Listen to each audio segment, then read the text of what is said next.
Hello, I'm your host, Jasper Church, and today I'm going to be discussing the different types of learning and their relevance to, school. So I'm joined here by my lovely guest, Juliana Silva. How's your day going? It's quite great, man.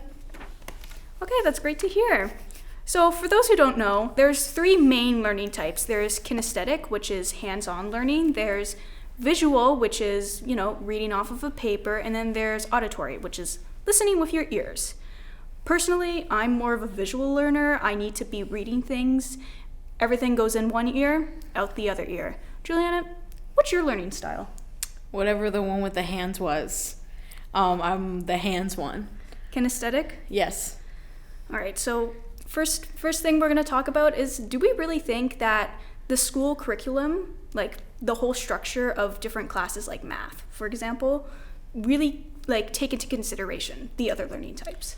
That's a very good question, Jasper. I think that the more important ones like math and English, geography, whatever, those big ones, they tend to stray away from trying to include different learning types, while elective courses like the arts or any kind of fitness, drama, music, tech tend to be a little more open compared to the more secluded courses, very specific. Yeah, I agree with you, because English, for example, one of the biggest ones, you're doing a lot of reading.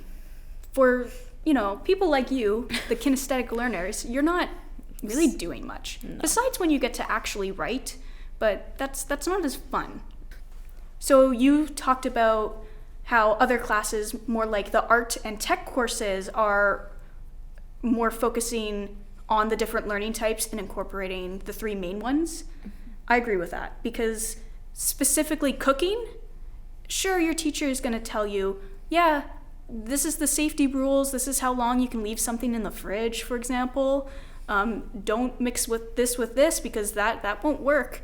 And then you get in with your hands, like you become more hands-on, and that's great for kinesthetic learners because, well, they're learning how to make bread by making bread instead of learning how to make bread by looking at a bunch of ingredients. I have such a very specific learning type where it's almost not even done. A lot of the things, you're the teacher, you're supposed to watch what I do or listen to what I'm doing and how I'm doing it, and then you're expected to just kind of know.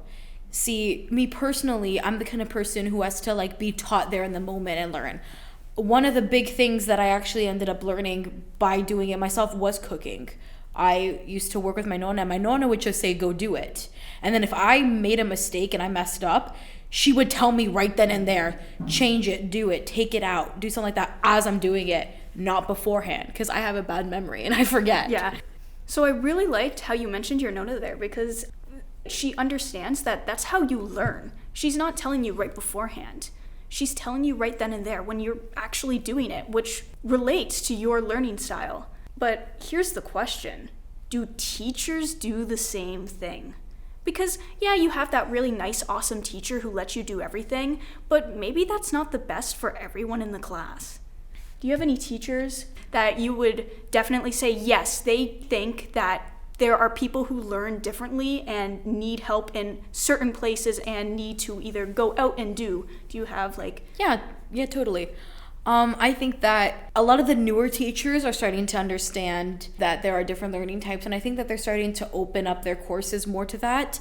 And it's all up to the teacher. Obviously, certain courses don't require as much hands-on as other ones. If you think about someone who is in one of those compulsory credits, so an English teacher, they are only so limited to what they can provide learning style-wise to their students. Right? Obviously, your English teacher isn't going to whip out a bunch of costumes and say, act out Macbeth, as great as that might be, because there's a certain curriculum they have to follow. They have to teach it to you. And so despite me personally, who might want to act out Macbeth, you can't really. You might have to just read the book, and it's understandable. While other teachers who teach elective courses, they tend to be a little more go with the flow.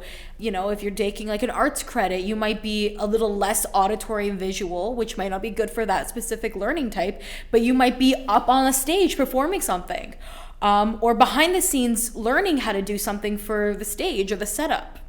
So it all really depends on like if that course is right for you. Yeah, that makes total sense. Like for me, yeah, I understand. Like if you're a science teacher, there's not much you can do. Like, yeah, you'll have your labs, and then that like teaches students who learn like with their hands, like, oh, this plus this equals explosion, and things like math and English too. It's a lot of reading and then looking at homework and then doing the homework, but it's not a lot of let's see how it actually works. And like for mostly like kinesthetic learners, because I feel like that's the worst type, the first learning type to have, because a lot of things are reading and writing and listening, like showing with blocks that 1 + 1 = 2, because I mean, if you're my favorite thing to do. I know, if you're like dealing with blocks and you just have 2 blocks in your hands and you have one in one hand and one in another and you join them together, it makes 2. It's actually really crazy, man. I That's know. how I learned. That's how I learned. I wasn't over here reading a board, man. Well, that really wraps it all up, if I'm being honest. Personally, for me, I've come to the conclusion that when it comes to the actual class, it depends on what class, and then, you know, that class will favor visual learners. Yeah, I totally agree that was our conclusion. I think it really all depends on circumstance, so course, teacher, school, you know, resources. But I think that all teachers should try and make it their priority in their course to include all different kinds of learners, especially the compulsories, because it can be challenging. Yeah, well, we gotta go now. You wanna go grab sushi? I'd love to go grab some sushi. All right, well, Yeah, we're I'm done. Jasper. I'm Juliana. See ya. Bye-bye.